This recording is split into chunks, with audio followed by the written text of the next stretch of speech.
Hello, welcome to my channel. I'm Bright Peter Side. I'm a real estate broker.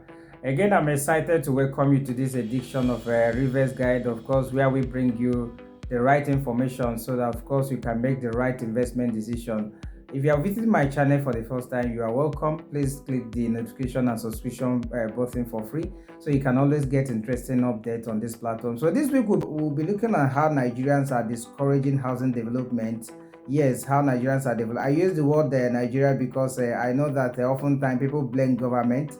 The citizens always blame government and try to exclude themselves from the issues we have in this system. However, in this very issue, not only government is to be blamed, individuals and the citizens too are part of it. So if you have built a house in Nigeria or you're a developer, what I'm going to be talking about today is something that you have probably experienced. I have had a direct experience of it, and of course I've had feedback and complaint from clients. Hence I choose to talk about it in a bit to also add my voice, to join the clarion call for us to do things differently, because if we must address the issue of housing deficit, which is one of the major problems confronting the Nigerian society, then we must begin to formulate the right policies. We must begin to do the right things that will enable people to build houses, with ease. Because currently, for you to put up a structure in Nigeria takes a whole lot of things. When people want to build a house, be it a private home or developers, they are faced with a whole lot of challenges. They spend so much money trying to put up structures. In fact, they make unnecessary expenses. Unnecessary in the sense that they are exploited. Yes, let me give you an illustration like I mentioned earlier. Let's say Mr. Emeka Ajayi Mustafa want to build a house. Yes, he wants to build a 4-bedroom duplex. Now, this is the expenses he has to incur. Yes, this is the first. He has to buy the land. Yeah, he has to acquire the piece of land where he wants to build the house, where he plans to build the house. Let's say one plot of land. Now he's going to pay for that land. Yeah, he's going to pay for the square meter, for the space, be it one plot, be it a half plot, and all of that. He has to pay a different, for the land. Now, after paying for the size of the land, he has to pay for the survey. Yeah, he has to pay for the survey plan. He has to pay for the deed of conveyance and every other payment that is involved. Now, if it's an estate land, he has to pay development fee. That is, after paying for the land, he will pay for the survey, he will pay for development fee, he will pay for every other small payment, deed of conveyance or deed of assignment, as the case may be. Now, after that, he will also have to pay for a building plan. He has to pay an architect to draw up a building plan. And that costs money, certainly. I mean, getting an architect to prepare a building plan costs nothing less than 150,000 in Nigeria. Of course, I'm going to be doing another video on that, which is almost ready. Our people are still working on it very soon, on how you can get a building plan in Lagos. Now, after paying for the architect to get the building plan, he has to get approval from the government.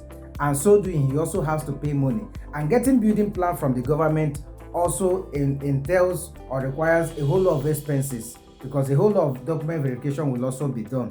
So now, in getting the building plan, you realize that a whole lot of document verification will also be done. That means he also has to pay. He has to pay to the relevant agencies and all of that. So he will pay for the building plan after paying for the architect to design it. Now, after that, he will pay for the building plan, and thereafter too, you also have to pay the engineer who will put up the structural drawing and all of that. Like I said, if he's buying from an estate, if he bought the land from an estate developer, he has to pay some development fee. Yeah. Now, after that, he will pay also some development levy to the local government. And then thereafter, he will also have to pay the Omonile, or what they call the matching grant, or a fee. Now, oftentimes, even at the level of family, or even at the level of community, if it's a private sale, the payment even differs. Oftentimes, they will charge a different money for the foundation. They are going to charge another money for the decking, and they are going to charge, if you are building a bungalow, perhaps they will just charge you. But if you decide to now build maybe a 4-story building like what Mr. Emeka Ajayi Mustafa wants to do here, that means he has to pay for the foundation, he has to pay another one for the decking, and thereafter he has to pay another money for the roofing. And you begin to ask yourself, what exactly are these people doing with the money? Now, this is after you have paid for the land. Okay, this is after you have legally acquired the land, say from the family, say from the individual. Now, in the process of you building, you will still have to pay. And if you skip any of those payment, for example, in places like Lagos and Port Harcourt, if you skip any of these payments, they will come to site, they will stop the work, they will write something there. If it's Ibejuleki, they will say stop work and all of that. If it's places like Port Harcourt, you see Obaga, maybe Obiakpo local government and all of that, they will come. This thing I'm talking about happens in every part of Nigeria, although it's very much rampant in the urban areas, except you are from that community, and it ought not to be so. My concern here is that people end up spending so much money to erect a structure, and yet we have issues of housing deficit. According to the National Bureau of Statistics, Nigeria has a housing deficit of 700,000 houses. That is what Nigeria actually needs per annum in order to solve the issue of housing. But currently, only about 100,000 houses is, put out yearly. So, if we have the issue of, if we are grappling with the issue of housing deficit, why can't the government or relevant agencies put up laws or, systems that can enable people to build with ease? I mean, these investors or developers don't pick money. How can one person, you have money, you buy the land, you make all the payment for the land, you pay for this document, after paying document, instead of you to, channel your resources to building, you have to now make another payment after getting a building plan like I've read out, after paying government, you have to pay this Mr. A, you have to pay Mr. B. Even when you come back to site, you now have to start settling community or Omonile or unnecessary expenses that end up taking money from your pocket. We've not talked about the material, don't forget, because beyond paying the architecture that will design the building plan, beyond getting the building approval from the government, you also need to buy the materials. You have to buy the cement, you have to buy the rod, and yeah, people keep wondering why is the cost of houses keep going up. These are some of the factors. So I think it is high time we begin to look in on how to regulate these issues, because all of this merchant grant thing, what exactly did these people get from the money? Because the same person that will tell you, okay, you want to start building, come and pay merchant grant or whatever fee they call it at the community or family level, it's the same person that you paid money to acquire the piece of land. So for me, these things are unnecessary expenses that are hindering people from building. If we have this kind of system like the way they are, if it continues, it simply means that only the rich, only the wealthy can afford to own a home. But if we have a system where all people need to do is to acquire a piece of land and thereafter maybe get the approval and they go on to build without all of this financial molestation from both government, from both individuals, and nobody seems to do anything about it. And it's not as if the money they are getting, they are using it to do anything tangible. It's not as if after, even the local government, not as if after collecting those development levy, they will come and use it, to build streets. Let's say that there is a new location. It's not like the local government will come and use it and construct roads. It's not like they will use it and put lights. Even the community, it's not as if they will use it to do anything tangible. Most of this money goes into private pockets. It's time we begin to look at this. These are issues affecting housing development. So, like I mentioned, what we are talking about today is how Nigerians, are discouraging housing development. And this is one of it. Because when they consider the stress, when they hear of what people go through to erect a structure, they are discouraged, and some person just decide to continue to rent apart, and it doesn't make sense. So like I said, shelter is one of the common needs of man. I mean, by virtue of the Maslow hierarchy of needs, shelter is important. And currently one of the issues we are grappling as a society is the issue of housing deficit. That should make us to put up systems that should encourage people to own properties, whether private or commercial. Our system should be one that comes with so much ease, where people don't need to cut their throat to own a home. It doesn't make sense that someone will, after buying a land, that you want to build, and you are molested. And oftentimes, if you don't make this payment, is either the community boards will come to site, they will carry your tools, they will chase your workers, or the government will come. All manner of financial molestation. This thing is not about government alone. Like I said, individual, the citizens, the masses, the community unit, the family units, the same people that will sell you a land, that ordinarily, if you have paid for the land, if you have paid for the agreement, if you've paid for the survey, should allow you to build. When you come to start to begin the building proper, they will still ask you for what. What exactly are they doing with this money? What is the legal backing for this money that developers are paying? So these are the issues that is affecting a whole lot of people from owning a home. And I think it's hard time the relevant authorities, not just government, communities, local government, the relevant authorities just have to sit up. And of course, one of the reasons why we have government in a system is the ability to regulate things and make them to work proper. So government need to look into this incessant payment developers go through.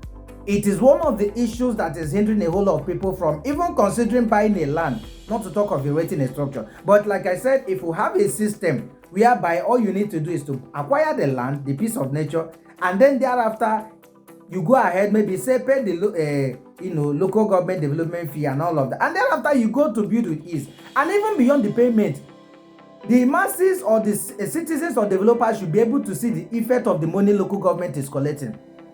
It means that if there is a new location in an area, the local government should be able to use that money they are collecting from developers. If it's a street, they should be able to use that money to do a motorable road to the street. They put up basic infrastructure that will enhance people to live in that location without any much difficulties.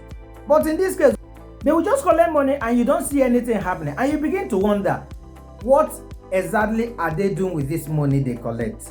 Who is taking it? Who is in charge?